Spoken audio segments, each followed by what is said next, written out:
हमारे साथ साकेत कुमार हैं जिन्होंने रैंक 307 ला के डबल पोस्ट में सिलेक्शन लिया एसएससी सीजीएल 2019 में, और तब से लगातार कनेक्शन में थे। बात हो रही थी कि हम इनके साथ इंटरव्यू करेंगे, इनकी कहानी जानेंगे क्योंकि बहुत इंटरेस्टिंग है। बिहार के बांका गांव से।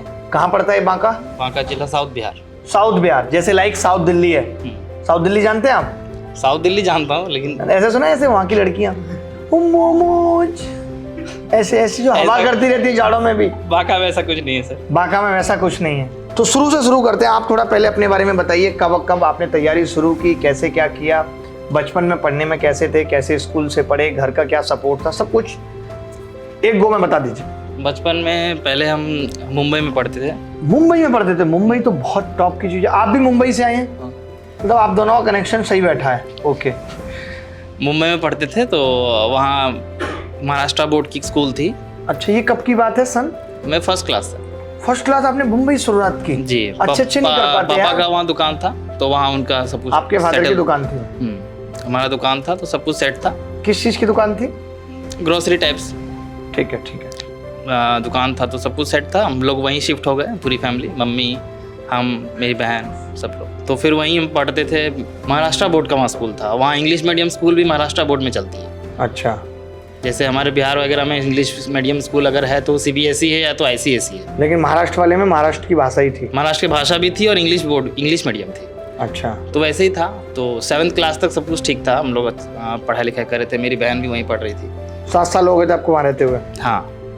7th क्लास के बाद धीरे धीरे, मतलब 5-6 में जब पढ़ा तो धीरे धीरे दुकान सही नहीं चलने लगा। तो फिर उनका प्लान था कि फिर अब कुछ हो नहीं सकता, ठीक है। तो उनको लास्टली वही लगा कि अब घर जाना चाहिए क्योंकि पूरी तरह कोलैप्स हो गया था। मुंबई का खर्च तो आप जान ही रहे। तो फिर फाइनली हम लोग घर आ गए। 2010 की बात है लगभग। 2010 में वापस घर आ गए?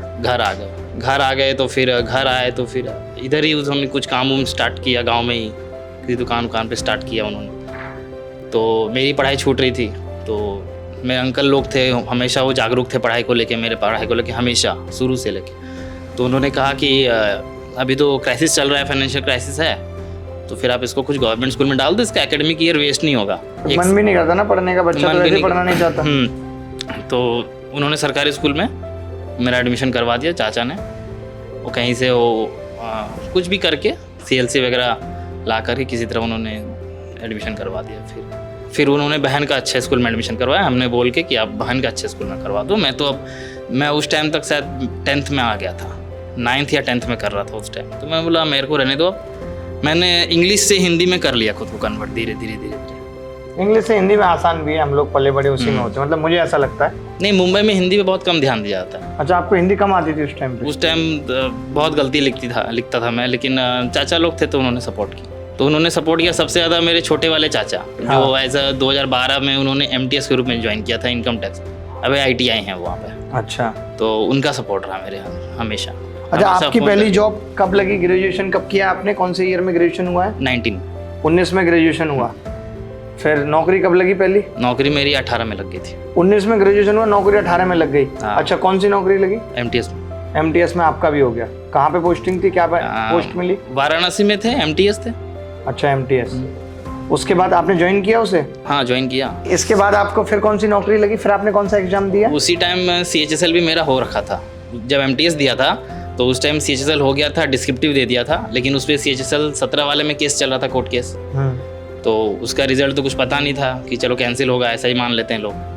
तो फिर MTS ज्वाइन किया।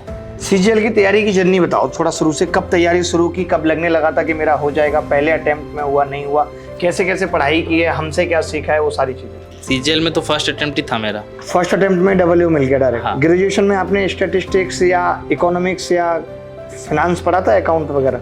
इकोनॉमिक्स था, ग्रेजुएशन ऑनर्स इकोनॉमिक्स था। अच्छा, इकोनॉमिक्स था, इसीलिए आपने डबल चुना? हाँ, कह सकते हैं, क्योंकि थोड़ा सा तो पढ़ा हुआ था। कैसे कर पा रहे थे आप MTS? जैसे आपने नौकरी भी ज्वाइन की, सरकारी काम भी कर रहे हो, और तैयारी के लिए वक्त निकालना ही थोड़ा मुश्किल नहीं लगा आपको? मुश्किल था, हेक्टिक था, बहुत हेक्टिक था।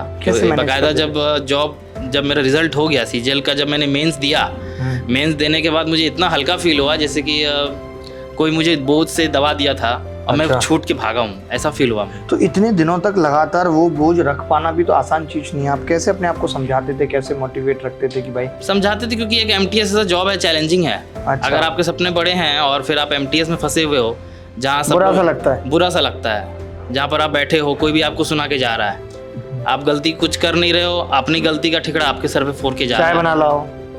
नहीं, वो सब तो ऐसा मैंने कुछ? नहीं किया। तो आपने फिर सीजीएल की तैयारी शुरू की 2019 में, 18 में, 18 में, और ग्रेजुएशन होते होते आपकी तैयारी पूरी? 18 में नहीं, 18 में तो मैंने ज्वाइन नहीं किया, 19 में। 19 में ही शुरू की 19 तैयारी, में शुरू की। और 19 वाले ही सीजीएल में सिलेक्शन हो गया? हाँ, वो सीजीएल तो 19 का सीजीएल तो नवंबर में आया फॉर्म। हाँ, फॉर्म तो नवंबर में आया, तो मेरे को डेट पता था, तो मैंने लगभग जून जुलाई से तैयारी शुरू कर दी। तैयारी मतलब प्री के लिए आराम से धीरे धीरे मैंने स्टार्ट की। कैसे कैसे पढ़ा मैथ्स, कैसे पढ़ते थे? मुझे कब जाना?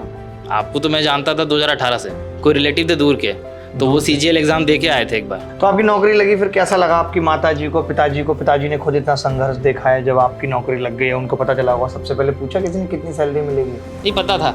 सबको पता था कि वही 70-80 हजार मोटी सैलरी लेगा लड़का। हाँ, इसमें डबल के बारे में पता था। तो अभी खुश हैं सब? हाँ, सोचता हूँ। अभी कैसा लग रहा है सबको? अभी आपके आगे क्या प्लान है, क्या करेंगे? अभी तो आगे सोच रहा हूँ कुछ। अभी तो ट्रेनिंग चल रही है फिलहाल, एसएस एग्जाम जो होता है हमारे डबल में, उसकी ट्रेनिंग चल रही है 2-4 महीने। तो कहाँ पे पोस्टिंग है? विजयवाड़ा में पोस्टिंग है। विजयवाड़ा। आंध्र घर से प्रदेश। कितना दूर पड़ता है आपको? 24 घंटे। चलो, बहुत अच्छा लगा। भी और भी बहुत इंटरेस्टिंग बातें आपसे पूछूंगा, इसके बाद मैं आपका इंट्रोडक्शन करा रहा हूँ। निशांक, EIR 1159 है, प्रिवेंटिव ऑफिसर मिला है आपको भी, SSC सीजीएल 2019। हाँ सर, मुंबई में। कहाँ पे पोस्टिंग है आपकी? मुंबई में ही है। और रहने वाले कहाँ के हैं? मुंबई। यार, ये तो आपके सोने पे सुहागा हो गया, आप जहाँ के रहने वाले हाँ सर। वहीं आपको पोस्टिंग मिली। घर से कितनी दूर ऑफिस है आपका? सर तीनों जोन लगभग 1-1 घंटे की दूरी पे। एक यार बहुत सही है, आप रात को घर आ जाते होंगे। मोहल्ले में भी एक अलग इफेक्ट है, लड़का यहाँ का सरकारी नौकर है, ड्रेस होगी आपकी वाइट कलर की, हाँ सर, वाइट यूनिफॉर्म। तो मोहल्ले में तो आपको अलग सम्मान मिलता होगा।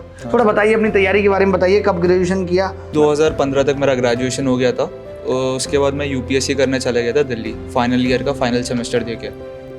दिल्ली के बाद मैंने वाजीरामन रवि ज्वाइन किया था IAS की प्रिपरेशन के लिए? हाँ, सोचा IAS बनूंगा। सर मेरे जो ताऊजी थे वो मध्य प्रदेश में पुलिस में थे, अच्छे मध्य level पे। प्रदेश में पुलिस में थे? हाँ, तो उनने काफ़ी IAS IPS लोग से मिलाया था, तो वो सब देख के मुझे ऐसा लगा कि शायद हमें ये प्रिपरेशन करनी चाहिए।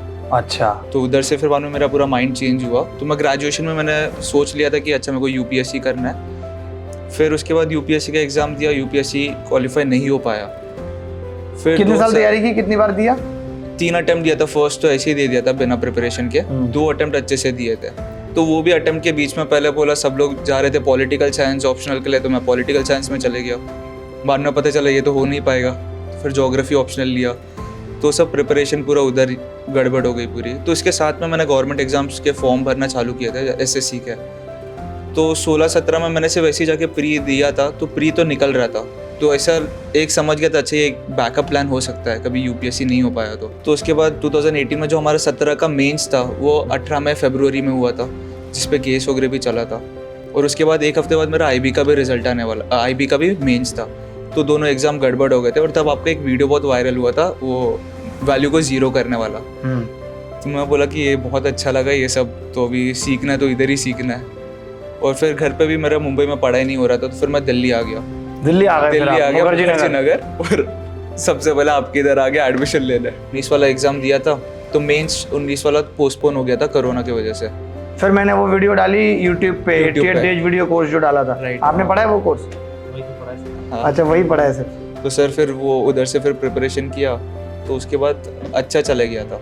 मैं जितने भी टॉपर्स के इंटरव्यू कर रहा हूँ, जहाँ भी देखता हूँ, वो सारे टॉपर्स से कहते हैं कि जो 88 डेज वीडियो कोर्स है वो एक कंप्लीट पैकेज रहा है मेंस का। और बड़ी चीज़, अभी मैं ऐसा वैसा कोर्स इस बार के लिए भी डिजाइन कर रहा हूँ जिसमें सिर्फ 88 डेज वीडियो ही डाल रहा हूँ, क्योंकि वो लोगों के दिमाग में इतना ज़्यादा है कि 88 डेज वीडियो अगर पढ़ ली तो फिर सिलेक्शन हो जाएगा। और इस बार हमने उसका नाम रख दिया न्यू या लेटेस्ट 88 डेज वीडियो।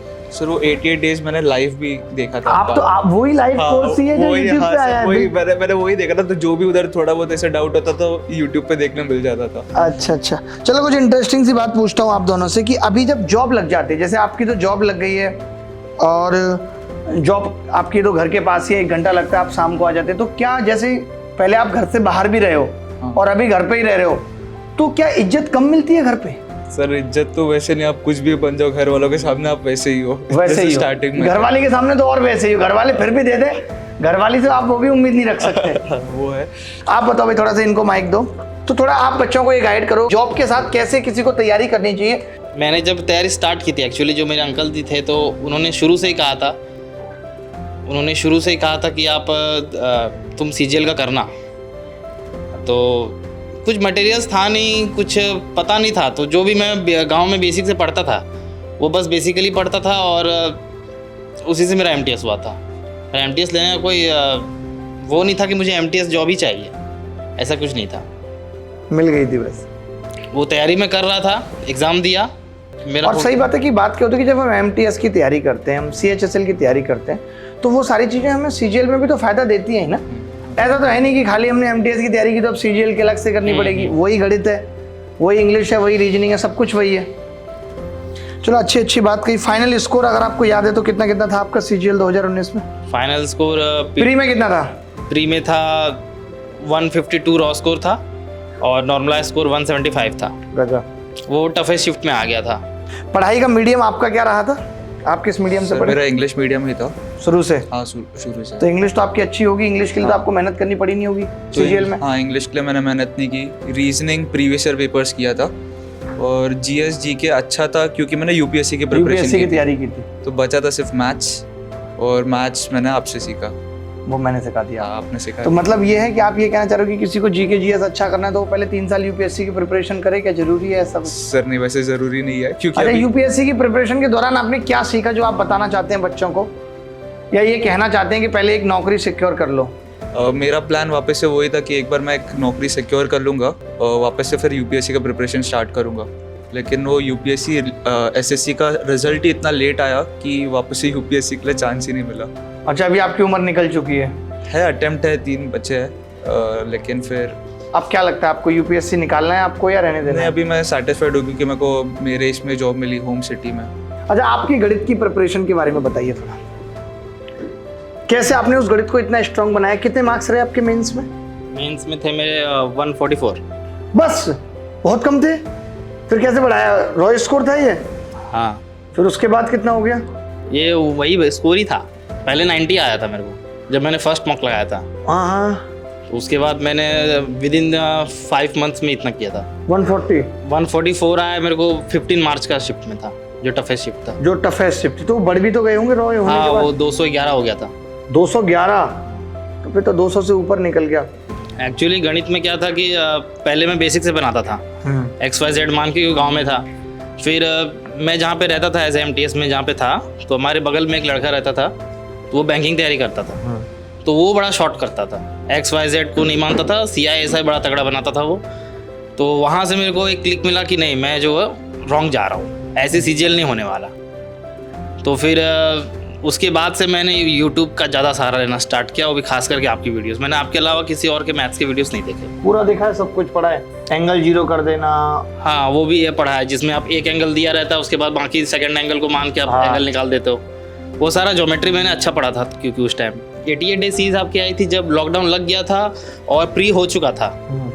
प्री होने के बाद 88 डे सीरीज आई थी। तो उसके पहले मुझे पता नहीं था यूट्यूब पे इतना सारा है प्लेटफॉर्म, कुछ समझ में नहीं आ रहा है क्या करूँ, कोर्स कहाँ से लूँ, कोई गाइड करने वाला कुछ नहीं है। तो फिर आप जो आए वहाँ पे वीडियो, आपने उसने इमोशनल वीडियो डाला कि बच्चे पढ़ो, कैसे पढ़ोगे आप, कहाँ शायद बालकनी में बैठे थे वहाँ पे। हाँ। तो फिर मैंने नोट्स बनाना स्टार्ट किया, टाइम लगा 2-3 महीने में। फिर जैसे जैसे नोट्स बन रहे थे वैसे वैसे मैं, ये बुक आती थी 7300+, उससे प्रैक्टिस करने के लिए वो अच्छी बुक मुझे लगी, तो मैंने वही बाय किया था।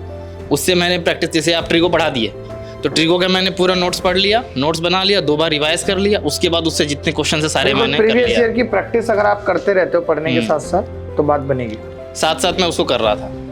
अभी आप मुझे बहुत खुश नज़र आ रहे हो, मतलब तो अभी आपने कहा भी कि मैं सेटिस्फाई हूँ, अब मुझे बहुत, ये आपने कैसे अपने अंदर लेके आए? नहीं तो जनरली होती नहीं, जैसे ये भी कह रहे हैं यूपीएससी की तैयारी करनी है, क्या ये एक उम्र के पड़ाव के साथ आ जाता है कि यार अब बहुत हो गया, ठीक है यार? कैसे मतलब अभी होम लोकेशन मिला, होम सिटी मिल गया है, मैं अभी यूपीएससी का भी कैसे वैकेंसीज काफ़ी कम निकलती है। तो ये एक था कि जब एसएससी का स्टार्ट किया था कि एसएससी में वैकेंसीज अच्छी खासी है, तो हम एसएससी तो निकाल ही लेंगे वैसे। और निकाल दिया आप? हाँ। अब दोबारा तो नहीं दे रहे सीजीएल कभी? नहीं सर, वो फर्स्ट टाइम सिर्फ दिया था क्योंकि ऑडिटर मिला था, और सेकंड टाइम वापस इसलिए दिया क्योंकि प्रिवेंटिव चाहिए। मतलब एक वैसे प्रमोशन हो जाएगा तो आप ऑलरेडी पहुंच जाएंगे 5400 ग्रेड पे धीरे धीरे करके। सर सबसे ज़्यादा इम्पोर्टेंट है जो मैं बोलूँगा कि सिलेक्शन चाहिए तो आपको मॉक टेस्ट देना ही ज़रूरी है। अभी जैसे प्री का मैंने 100-120 मॉक टेस्ट तक दिए रहेंगे और प्री के मेरे दोनों 18 और 19 के दोनों स्कोर अच्छे हैं। जो नॉर्मलाइज स्कोर है वो 188-190 वैसे स्कोर्स है मेरे। बाप रे बाप। दो बहुत बच्चों की समस्या रहती है कि एक तो कंसिस्टेंसी नहीं बना पाते, दूसरा वो कहते हैं कि मेरे प्री में 110 से ऊपर नंबर नहीं आ रहे, 120 से ऊपर नहीं आ रहे। इन दोनों के लिए आप क्या कहना चाहेंगे? सर देखो अभी जैसे प्री में तो 4 ही चीज़ें, reasoning, GS, quants, English. Reasoning और इंग्लिश ये ऐसा है कि आपने प्रीवियस ईयर के कभी पेपर्स 10-15 साल के कर लिए तो आपको कम मार्क्स आने ही नहीं वाले। अच्छा, वो तो फिक्स है। जीएस में क्वेश्चंस थोड़े ऊपर नीचे आ रहे हैं तो वो मैनेज हो जाएंगे, उसका पूरा सॉल्व मत करो। और क्वांट्स ऐसा चीज़ है कि कभी आपने अच्छे से प्रिपरेशन किया है तो अरिथमेटिक के 13-14 क्वेश्चंस आ जाते हैं जो सिंपल होते हैं। ये बिल्कुल ठीक कह रहे हैं। मॉक के लिए मैं फिर बच्चों से गुजारिश करूंगा, रिक्वेस्ट करूंगा कि आप मॉक जरूर दें। सेक्शनल मॉक, अब तो क्या हो गया, आपके टाइम पे ऐसे मॉक नहीं होते थे। अभी हमने खुद अपनी ऐप पे ऑलमोस्ट फ्री बच्चों के लिए इस तरीके से मॉक दिए हैं कि सेक्शनल मॉक भी हैं कि आप मैथ्स की प्रैक्टिस करना चाहते हैं, खाली मैथ्स का मॉक दे दीजिए। और 300-350 सीजीएल ओरिएंटेड मॉक हैं और पीवाईक्यूएस अलग मॉक हैं। हाँ। तो अगर बच्चे उतना कर लेते हैं तो उससे आपको पता चलता रहता है कि आपकी तैयारी कितनी है। जिस मोटिवेशन की हम तलाश में रहते हैं वो मॉक से मिलता है कि यार अभी मेरी तैयारी ठीक नहीं है, मेरा सिलेक्शन नहीं होगा। अगर आपके 110 नंबर आ रहे हैं तो आपको पता होगा कि आपका पिरामिड गलत हो रहा है या आपका मेंसुरेशन गलत हो रहा है, वो आपको सीखना पड़ेगा, करना पड़ेगा। हाँ सर वो एक मतलब अभी देखो 4 ही सेक्शन है आपको, तो रीजनिंग और जीएस तो आप रीजनिंग और इंग्लिश तो आपको प्रीवियस ईयर से ही करना है। और मैथ्स का ऐसे चीज़ हो जाता है कि आप बीच में आके अटक जाते हो। तो 2 चीज़ होता है, या तो फिर आप टाइम कम दे रहे हो उसको मैथ्स के सेक्शन को, या फिर आपका वो हिसाब से प्रिपरेशन नहीं है, मतलब शॉर्टकट्स यूज़ नहीं कर रहे हो। तो रिवीजन इसमें इंपॉर्टेंट है। एक बार आप रिवीजन करना स्टार्ट कर दोगे तो सब कुछ धीरे धीरे हो जाएगा। हाँ, एक बार आपने नोट्स बना लिया, आप बार बार रिवाइज करें। मतलब मुझे ऐसा लगता है कि जितने भी बच्चे पढ़ने वाले हैं उन सबका सिलेक्शन होता है। सिलेक्शन ना होने का रोना वही रो रहे हैं जो पढ़ते ही नहीं। 10 दिन पढ़े, एक एनर्जी में टाइम टेबल बनाएंगे बहुत अच्छे से, फिर वो एनर्जी 2-3 दिन के बाद खत्म हो जाती है। तो उतनी एनर्जी स्टार्टिंग में नहीं दिखानी है कि वो 2-3 दिन में ही खत्म हो जाए। आपको हमेशा चलते रहना है, वैसी एनर्जी दिखानी है। सर हम मेरे इसमें लकीली इतना अच्छा था कि हमारा जो मतलब मुंबई में लाइब्रेरी था तो उसमें हम लोग सब लोग क्लियर हुए। अच्छा, हाँ अभी जैसे मैं कस्टम्स में गया, एक इनकम टैक्स में, एक एसबीआई में। बहुत बहुत अच्छा कर रहे हैं आप। आपने कुछ सोचा है? मेरा उन बच्चों के लिए जो एवरेज स्टूडेंट है, जो टॉपर्स होंगे उसका तो ठीक ही है, लेकिन जो एवरेज स्टूडेंट है जिनको ये लगता है कि मैं अभी नहीं कर पाऊँगा, क्योंकि मेरा अभी तो मैं बता रहा हूँ कि जब मैं स्टार्ट किया था तैयारी तो मुझे लगा कि मैक्सिमम से मैक्सिमम टैक्स असिस्टेंट पोस्ट मिलेगी, क्योंकि टाइम नहीं मिलती थी मुझे, बिल्कुल टाइम नहीं मिलती थी। 5 घंटे की पढ़ाई हो रही है और जहाँ सुनता था कि 12-12 घंटे लड़के पढ़ते हैं, लाइब्रेरी में रात रात भर लड़के पढ़ते हैं, तो उसके हिसाब से मेरा कॉन्फिडेंस पूरा हिल जाता था। वहाँ पे जाके मैंने लास्ट में जो पीटी में मार्क्स आया, मेरा जो नॉर्मलाइज स्कोर 175 हुआ, वहाँ मुझे कॉन्फिडेंस आया कि एक स्टेज तो मैंने कर लिया। जितना ब्रेक थ्रू चाहिए एक अच्छे पोस्ट पाने के लिए वो मैंने 175 टच कर लिया है। अब मैं आगे कर सकता हूँ। 6 महीने में मेरे को सब कुछ करना है। आपका सारा 88 डे सीरीज़ भी ख़त्म करना है, उसको मैंने 3-4 बार रिवीजन किया है, तब जाके वो कुछ दिमाग में बैठा है। और एक बात इंपॉर्टेंट ये है कि सर जो पढ़ाते हैं इनका विजन ये होता है कि मैं एक लेवल से ऊपर का पढ़ाऊँ, ताकि बच्चा अगर एग्जाम में बैठे तो उसको लगे यार ये सवाल तो मैं कर लूँगा, वो आसान लगे आपको, आसान लगे। अगर आप अप्रोच वही रहती है। अगर आप सेम वही चीज़ पढ़ के जाओगे तो वहाँ भी वो चीज़ आपको हार्ड लगेगी। आप एक लेवल ऊपर पढ़ के जाओ। ये विजन सब टीचर्स के पास है नहीं। 3.5 किलोमीटर की रेस अगर जीतनी है तो तैयारी 5 की करनी पड़ती है। आप कॉन्फिडेंटली 3.5 वाली रेस निकाल पाओगे। आप कुछ कहना चाहते हैं, बच्चों को कुछ ज्ञान देना चाहते हैं? सर सिर्फ यही है कि आप लोग कंसिस्टेंट रहो, मॉक टेस्ट रेगुलरली देना है। मतलब प्री का तो एटलीस्ट एक दिन में एक मॉक टेस्ट देना ही है। 3 महीना भी एग्जाम के लिए बचे है, 3 महीना तो आपको पूरा एटलीस्ट 70-80 मॉक टेस्ट देना है। सिर्फ मॉक टेस्ट देकर छोड़ना नहीं, उसका आपको एनालिसिस करना है। मॉक टेस्ट मान लो आपने 1 घंटे का दे दिया, उसका एनालिसिस आपको 1-1.5 घंटे का करना है। तो ये बेसिक है। कभी ये आपने कर लिया तो आपका रीजनिंग, इंग्लिश ये सब तो इधर से ही निकल जाएगा। मैथ्स आपको एक प्रॉपर पैटर्न फॉलो करना पड़ेगा।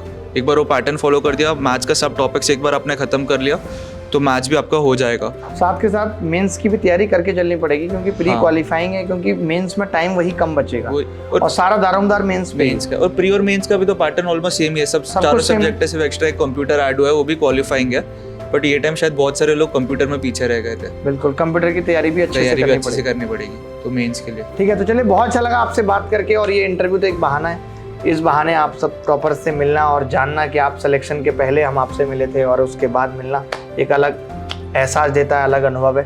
तो धन्यवाद, thank you very much, bye bye. पढ़ते रहिए, मिलते रहिए और यूट्यूब से जितना पढ़ सकते हैं उतना पढ़ने की कोशिश करिए। 88 डेज वीडियो कोर्स देखिए और अब नया कोर्स भी आ गया, लेटेस्ट 88 डेज वीडियो कोर्स, आप वो भी देख सकते हैं अभिनय से ऐप डाउनलोड करके। और मॉक जरूर दीजिए, चाहे वो सेक्शनल दें चाहे कंप्लीट मॉक दें, क्योंकि मॉक ही आपको स्ट्रेस और टाइम मैनेज करना सिखाएगा। धन्यवाद, थैंक यू।